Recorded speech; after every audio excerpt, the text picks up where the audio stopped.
Welcome back. हमने class 11th secretarial practice that is SP का chapter 12 start किया है, करस्पॉन्डेंस विद स्टैट्यूटरी अथॉरिटीज। पिछले वीडियो में ये चैप्टर स्टार्ट कर दिया था जिसमें हमने इस चैप्टर का इंट्रोडक्शन कवर अप किया। Then MCA that is ministry of corporate affairs and ROC that is registrar of companies. ये दोनों टॉपिक डिटेल में हमने पिछले वीडियो में स्टडी कर लिया है। सो इस वीडियो में हम नेशनल कंपनी लॉ ट्रिब्यूनल ये पर्टिकुलर टॉपिक स्टार्ट करेंगे। सो टॉपिक स्टार्ट करते हैं। Let's see what is national company law tribunal, जिसे शॉर्ट में एनसीएलटी भी कहते हैं। Let's begin with the topic. Let's see. It is a quasi-judicial body set up in June 2016 by the central government to grant approvals and decide certain disputes under the provisions of the Companies Act 2013. So NCLT that is National Company Law Tribunal क्या है? ये एक court है, alright, जहाँ पे company से related जितने भी प्रॉब्लम्स होते हैं, जो भी डिस्प्यूट्स होती हैं, उसके केसेस यहाँ पे सॉल्व किए जाते हैं, ऑलराइट। बट ये क्या है? It's a quasi judicial body setup, मतलब पार्टली जुडिशियल बॉडी है। पूरी तरीके से इसे कोर्ट नहीं कह सकते हम, बट पार्टली जुडिशियल बॉडी है जो कि सेंट्रल गवर्नमेंट द्वारा सेटअप की गई थी, स्थापित की गई थी इन जून 2016। और किस वजह से ये बॉडी सेटअप की गई थी, दैट इज एनसीएलटी किस वजह से सेटअप किया गया था?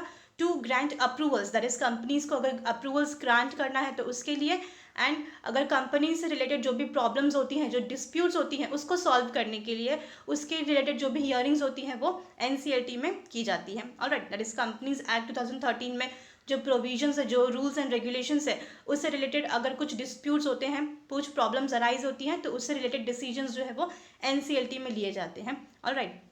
It handles corporate civil disputes. और एनसीएलटी ये पर्टिकुलर ये जो कोर्ट है, यहाँ पे कंपनी रिलेटेड जितने भी डिस्प्यूट्स होते हैं, जितने भी प्रॉब्लम्स अराइज होते हैं, कंपनी रिलेटेड जो भी केसेस होते हैं, वो नेशनल कंपनी लॉ ट्रिब्यूनल इस पर्टिकुलर कोर्ट में सॉल्व किए जाते हैं, alright. The tribunal operates through benches consisting of two members, that is a judicial member and a technical member. So ये जो ट्रिब्यूनल है, ये जो कोर्ट है, ये बेंचेस के थ्रू ऑपरेट होता है। जैसे कि कोर्ट में जजेस होते हैं, तो ट्रिब्यूनल में बेंचेस के थ्रू ये पर्टिकुलर जो कोर्ट है वो ऑपरेट होता है, जहाँ पे टू मेंबर्स होते हैं, एक है जुडिशियल मेंबर एंड दूसरा है technical member, alright. So this tribunal operate through benches consisting of two member, one is a judicial member and other is a technical member, all right. At present there are 15 benches and the principal bench is at New Delhi. Few more benches are being created. तो at present यहाँ पे 15 benches हैं total, और एक है principal bench जो कि new Delhi में है, और भी बेंचेस जो हैं वो क्रिएट किए जा रहे हैं, ऑलराइट।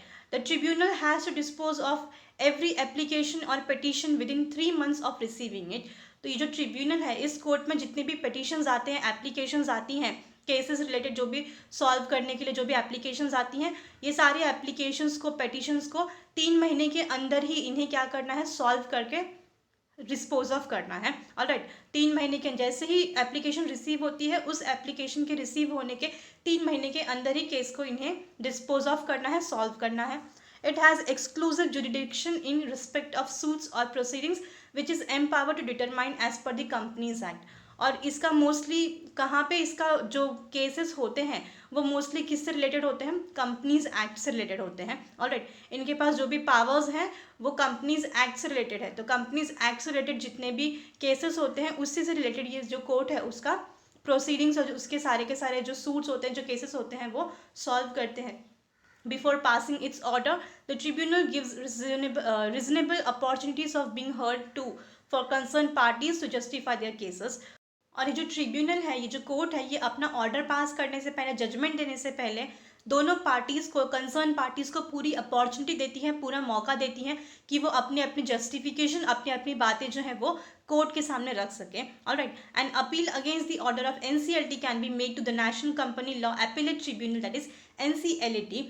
सो अगर जजमेंट पास कर दिया, ऑर्डर दे दिया है एनसीएलटी ने, और उस ऑर्डर से कोई खुश नहीं है, कंसर्न पार्टी अगर खुश नहीं है, तो उस ऑर्डर के अगेंस्ट में वो हायर कोर्ट में जाकर अपील कर सकती है। अब एनसीएलटी से ऊपर कौन सा कोर्ट है? National company law appellate tribunal है, ऑलराइट। यहाँ पर जाके वो अपील कर सकती हैं। जैसे हाई कोर्ट ने अगर कुछ ऑर्डर पास किया और कोई खुश नहीं है वो हाई कोर्ट के ऑर्डर से, तो वो सुप्रीम कोर्ट में जाकर अपील कर सकते हैं उसके अगेंस्ट, ऑलराइट। तो इसी तरीके से एनसीएलटी ने अगर कोई ऑर्डर पास किया है और जो इंडिविजुअल कंसर्न पार्टी उस ऑर्डर से खुश नहीं है, तो वो उसके हायर जो अथॉरिटी या हायर जो कोर्ट है वहाँ जाकर अपील कर सकते हैं, that is national company law appellate tribunal में जाकर अपील कर सकते हैं, alright. Next is powers of NCLT. अब एनसीएलटी के पास क्या क्या पावर्स है? ऑब्वियस है कि ये कोर्ट है, तो इनके पास कुछ पावर्स होंगे। अथॉरिटीज़ हैं. Let's see some of the important powers of the tribunal are as follows. तो क्या क्या पावर्स है ये पर्टिकुलर ट्रिब्यूनल के पास, कोर्ट के पास. Let's see. Very first is hear and decide all proceedings related to compromise, arrangement and reconstruction of a company. So company से रिलेटेड अगर कोई केस आता है तो वो पूरे केस को सुनना और उसके ऊपर डिसीजन लेना. रिलेटेड टू कॉम्प्रोमाइज़, अगर कुछ कॉम्प्रोमाइज़ करना है, समझौता करना है, कुछ अरेंजमेंट करना है, या फिर कंपनी को पूरी तरीके से फिर से रिकन्स्ट्रक्ट करना है, वापस स्टार्ट करना है. ऑलराइट. तो इससे रिलेटेड अगर कुछ केस आता है तो उसको अच्छी तरीके से सुनना और फिर उसके ऊपर डिसीजन लेना, ये राइट है. NCLT का ये पावर है. Alright, next is hear and decide all winding up petitions on the ground of inability to pay its debt on other grounds. या तो फिर दूसरा भी कोई केस आ सकता है रिलेटेड टू कोई पर्टिकुलर कंपनी है जो बंद होने वाली है.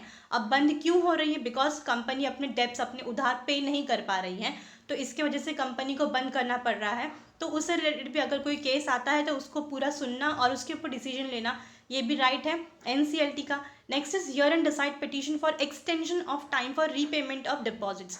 या फिर अगर टाइम एक्सटेंड करवाना है, किसी कंपनी को एक्सटेंशन का टाइम चाहिए कि वो टाइम एक्सटेंड करवाना चाहती है अपने डिपॉजिट्स को रीपेमेंट करने के लिए, तो उसके ऊपर भी अगर कोई केस आता है इस पर्टिकुलर कोर्ट में तो उसको सुनना, फिर उसके ऊपर डिसीजन लेना, ये भी पावर है NCLT के पास. Then next is hear and decide cases pertaining to operation and mismanagement of a company. अगर कोई केस आता है NCLT में related to companies operation and mismanagement, that is company किसी के साथ में इनजस्टिस कर रही है या फिर कंपनी मिसमैनेजमेंट कर रही है, ठीक तरीके से मैनेजमेंट नहीं कर रही है, काम नहीं कर रही है, तो उससे रिलेटेड अगर कोई केस आता है तो पूरा केस जो है उसको सुनना, फिर उसके ऊपर डिसीजन लेना, ये भी पावर्स है, राइट है NCLT के पास. Next is call for holding AGM, that is annual general meeting, और EOGM, that is extraordinary general meeting of a company. तो AGM और EOGM से रिलेटेड भी अगर कुछ पर्टिकुलर डिसीजन लेना है, कुछ केस है, तो उससे रिलेटेड भी डिसीजन जो है वो कंपनी कोर्ट ले सकती हैं. Next is direct a company not to dispose of funds of a company and to freeze the assets of the company for being used against the interest of the company. तो company के interest, company के हित के against में अगर कुछ company ऐसा काम कर रही है, फंड्स जो है वो डिस्पोज ऑफ कर रही है, कोई एसेट जो है वो फ्रीज कर रही है, तो कंपनी को कोर्ट जो है वो डायरेक्ट करेगी, बोलेगी कि ऐसा वो कोई भी काम नहीं करे जो कंपनी के इंटरेस्ट के अगेंस्ट हो. Alright. Next is to hear and decide grievances of rejection in transferring shares and securities.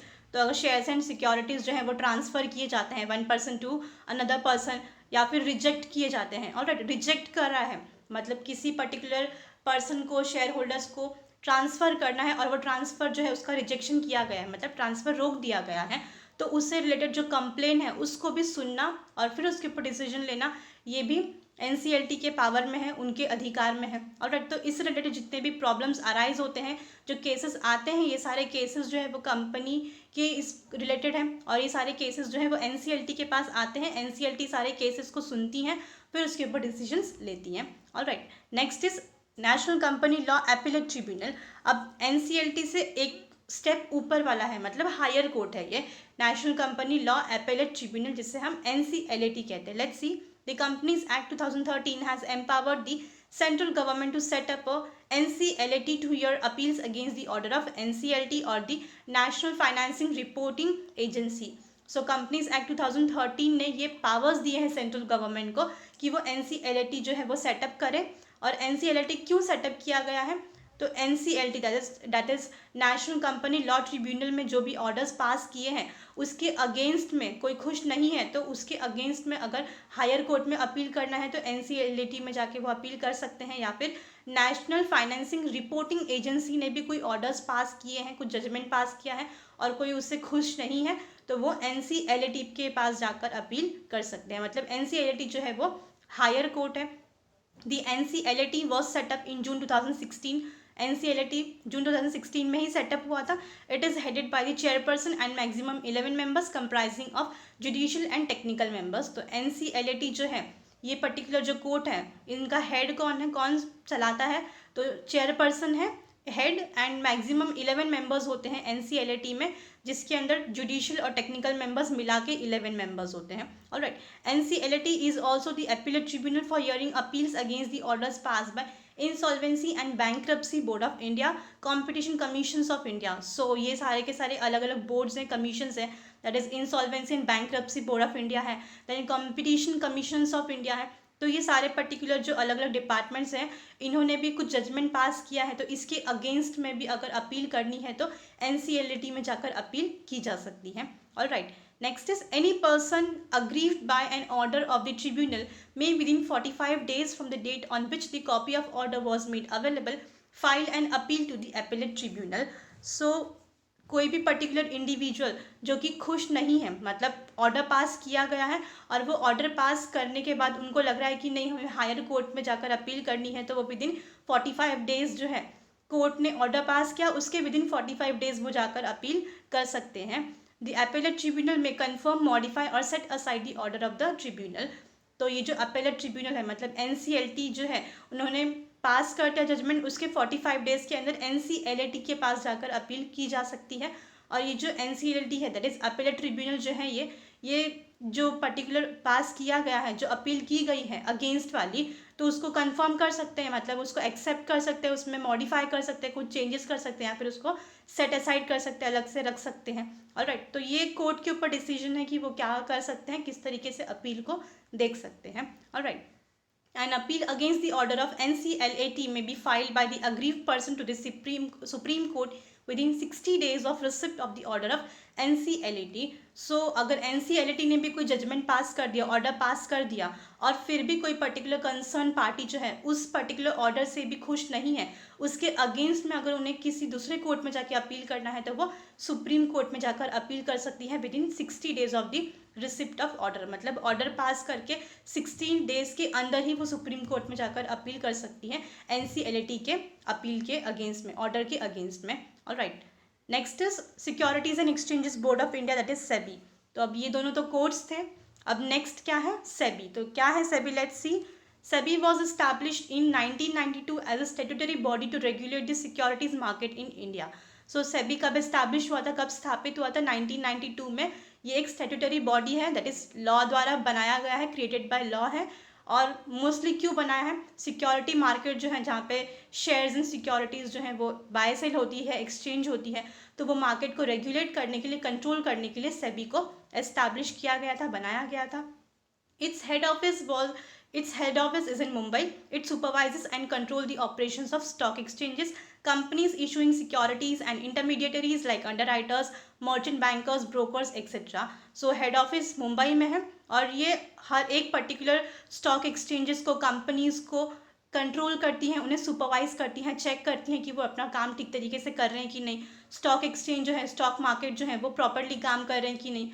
और जितने भी इंटरमीडिएटरीज हैं, इंटरमीडिएटरीज मतलब जो मिडल मैन हैं, जो ब्रोकर्स हैं, मर्चेंट बैंकर्स हैं, अंडरराइटर्स हैं, ये लोग भी अच्छे तरीके से काम कर रहे हैं कि नहीं, इनको चेक करने का, सुपरवाइज करने का, कंट्रोल करने का काम सेबी का होता है।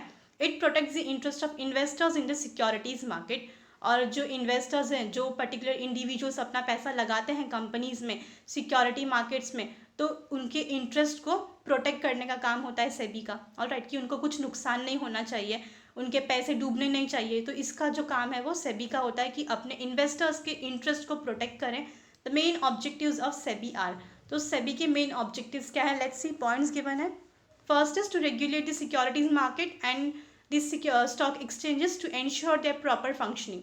सो फर्स्ट पॉइंट क्या है, सिक्योरिटीज मार्केट को रेगुलेट करना, उसको कंट्रोल करना कि वो ठीक तरीके से काम कर रहे हैं कि नहीं कर रहे हैं।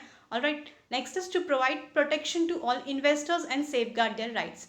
जितने भी इन्वेस्टर्स हैं, जिन्होंने भी अपने पैसे इन्वेस्ट किए हैं कंपनी में, वो सारे इन्वेस्टर्स को प्रोटेक्ट करना, उनके जो राइट्स हैं, उनके जो अधिकार हैं, उसको सेफगार्ड करना, प्रोटेक्ट करके रखना। Alright, next is to regulate the market intermediaries and develop a code of conduct for fair practices by these intermediaries. तो जितने भी इंटरमीडिएटरीज हैं, मतलब जितने भी मिडलमैन हैं, जैसे ब्रोकर्स हैं, मर्चेंट बैंकर्स हैं, अंडरराइटर्स हैं, तो ये सारे जो इंटरमीडिएटरीज हैं, मिडलमैन हैं, इनको रेगुलेट करना, इनको कंट्रोल करना, देखना कि ये लोग प्रॉपरली काम कर रहे हैं कि नहीं, और इनके लिए प्रॉपर कोड ऑफ कंडक्ट बनाना, मतलब rules and regulation banana, so that ये ठीक तरीके से काम करे, वो सारे के सारे रूल्स एंड रेगुलेशंस को फॉलो करें और ठीक तरीके से काम करें, फेयर प्रैक्टिस करें, मतलब कुछ अनफेयर प्रैक्टिस नहीं करें, कुछ गलत नहीं करें। जो इन्वेस्टर्स हैं उनको कुछ नुकसान नहीं होना चाहिए, डिसएडवांटेज नहीं होना चाहिए, उनके पैसे डूबने नहीं चाहिए।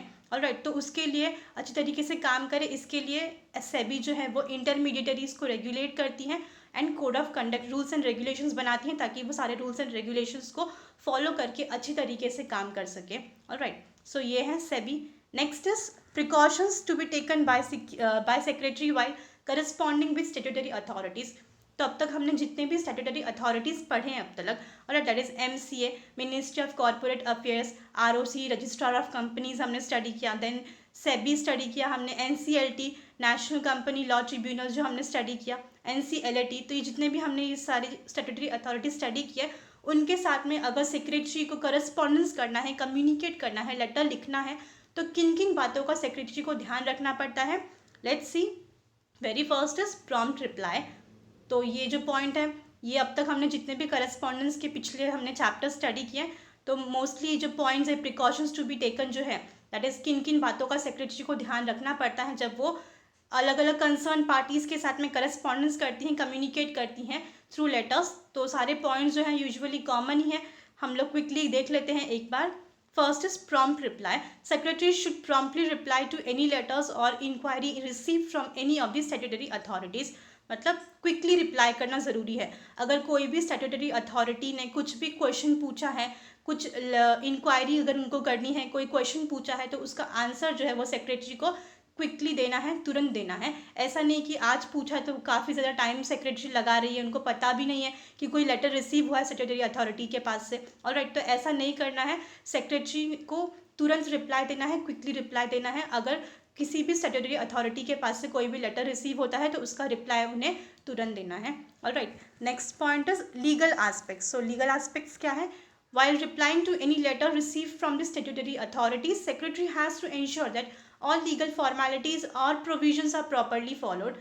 So जब भी सेक्रेटरी रिप्लाई करती हैं स्टैट्यूटरी अथॉरिटीज़ को, मतलब ROCs हैं, MCA हैं, देन NCLT हैं, इनको अगर सेक्रेटरी रिप्लाई करती हैं तो उन्हें बहुत सारी लीगल फॉर्मेलिटीज़ को ध्यान में रखना है कि सारी लीगल फॉर्मेलिटीज, सारे रूल्स एंड रेगुलेशंस, जितने भी प्रोविजंस है वो पूरी तरीके से फॉलो हो रहे हैं कि नहीं। सारे रूल्स एंड रेगुलेशंस को फॉलो करके ही लेटर्स का रिप्लाई भी करना होता है। Where necessary secretary should enclose required documents, proofs etcetera. और जहाँ पे ज़रूरत पड़ती है, जब भी लेटर्स लिखते हैं तो साथ में हम एनक्लोजर्स अटैच करते हैं। तो जहाँ पे भी ज़रूरत पड़ती है, कोई डॉक्यूमेंट अटैच करना है, कोई प्रूफ देना है, तो सेक्रेटरी को वो सारे डॉक्यूमेंट्स एंड प्रूफ जो है लेटर्स के साथ में अटैच करके सेंड करने होते हैं। Alright, next is accuracy. Accuracy का मतलब करेक्ट होना होता है। Alright, so all information provided by secretary to the authority should be true and accurate. तो सेक्रेटरी जो भी इंफॉर्मेशन प्रोवाइड करती हैं कंसर्न पार्टी को, कंसर्न अथॉरिटीज़ को, तो उनको जो भी इंफॉर्मेशन सेक्रेटरी प्रोवाइड कर रही हैं वो एकदम ट्रू होना चाहिए, करेक्ट होना चाहिए। ऑलराइट, कोई फॉल्स इन्फॉर्मेशन नहीं प्रोवाइड करनी चाहिए सेक्रेटरी ने, true and correct information he secretary को प्रोवाइड करनी है। Next is clarity. Clarity means clear. While providing information or replying to any queries, the secretary should convey the information in a precise, explicit and simpler manner. तो जब भी secretary reply करती हैं letter का, या फिर कोई भी क्वेरी है, कोई भी क्वेश्चन है, उसका जब रिप्लाई देती हैं सेक्रेटरी किसी भी स्टैट्यूटरी अथॉरिटी को या कंसर्न पार्टी को, तो सेक्रेटरी को इस बात का ध्यान रखना है कि जो भी इंफॉर्मेशन है वो एकदम प्रिसाइज है, मतलब टू द पॉइंट। कुछ एकदम लेंदी सा नहीं लिखना है लेटर में, कुछ जो इन्फॉर्मेशन जो नहीं चाहिए वो सारी इन्फॉर्मेशन नहीं डालनी है। लेटर एकदम टू द पॉइंट होना चाहिए, क्लियर होना चाहिए, एक्सप्लिसिट मतलब क्लियर एंड एकदम सिंपल मैनर में कि वो पढ़े और समझ में आ जाए तुरंत। ऑलराइट, इस तरीके से लेटर लिखना चाहिए सेक्रेटरी को। Next is ब्रीविटी। ब्रीविटी का मतलब short and concise, to the point. Care should be taken by secretary while corresponding with the authorities to keep the letter short and brief. तो जब भी सेक्रेटरी लेटर लिखती हैं किसी भी कंसर्न पार्टी को, अथॉरिटीज़ को, तो लेटर एकदम शॉर्ट होना चाहिए, लेंदी नहीं होना चाहिए एंड ब्रीफ में होना चाहिए, that is short and simple to the point. Alright, next is courtesy. Courtesy का मतलब पोलाइटनेस होनी चाहिए। जब भी किसी को लेटर लिखा जाता है तो लेटर एकदम कर्टियस लैंग्वेज में लिखा होना ज़रूरी है। Every correspondence with any statutory authority should be courteous. This creates a good impression on the reader. तो जब भी सेक्रेटरी किसी को लेटर लिखती हैं, सेक्रेटरी क्या, अगर हम भी कभी किसी को लेटर लिखते हैं तो लेटर जो है वो एकदम कर्टियस लैंग्वेज में होना चाहिए। ऑलराइट, तो सेक्रेटरी को भी इस बात का ध्यान रखना है कि जब भी वो करस्पॉन्डेंस करती हैं किसी स्टैट्यूटरी अथॉरिटीज़ से या फिर किसी भी कंसर्न पार्टी के साथ में, तो लेटर जो है, जो लैंग्वेज है लेटर की, वो एकदम पोलाइट होनी चाहिए, कर्टियस होनी चाहिए। इसकी वजह से क्या होता है, जो रीडर है, जो लेटर पढ़ रहा है, उसके ऊपर एक अच्छा इंप्रेशन पड़ता है, कंपनी का भी और जिन्होंने लेटर लिखा है उसका भी इंप्रेशन जो है वो काफ़ी अच्छा पड़ता है रीडर के माइंड पे। ऑलराइट, तो ये सारे पॉइंट्स है, दैट इज टोटल 6 पॉइंट्स है। इनका ध्यान रखना है सेक्रेटरी को, जब भी सेक्रेटरी लेटर लिखती हैं, करस्पॉन्डेंस करती हैं स्टैट्यूटरी अथॉरिटीज़ के साथ में। ऑलराइट, सो यहाँ पे स्टॉप करते हैं। नेक्स्ट स्पेसिमेंस लेटर, तो नेक्स्ट वाला जो टॉपिक है यहाँ से लेटर्स का पार्ट स्टार्ट होता है, तो ये हम नेक्स्ट वाले वीडियो में कवर अप कर लेंगे। सो आई होप आपको इस वीडियो का पूरा जो टॉपिक था वो समझ में आया होगा। दैट इज़ इस वीडियो में हमने NCLT, NCLAT, SEBI and precautions to be taken by the secretary while corresponding with statutory authorities, ये सारे टॉपिक्स जो है वो कवर अप किए। सो आई होप आपको इस वीडियो का पूरा टॉपिक जो है वो समझ में आया होगा। लेटर्स का जो पार्ट है ये हम नेक्स्ट वाले वीडियो में कवर अप कर लेंगे। Alright, so thank you for a time.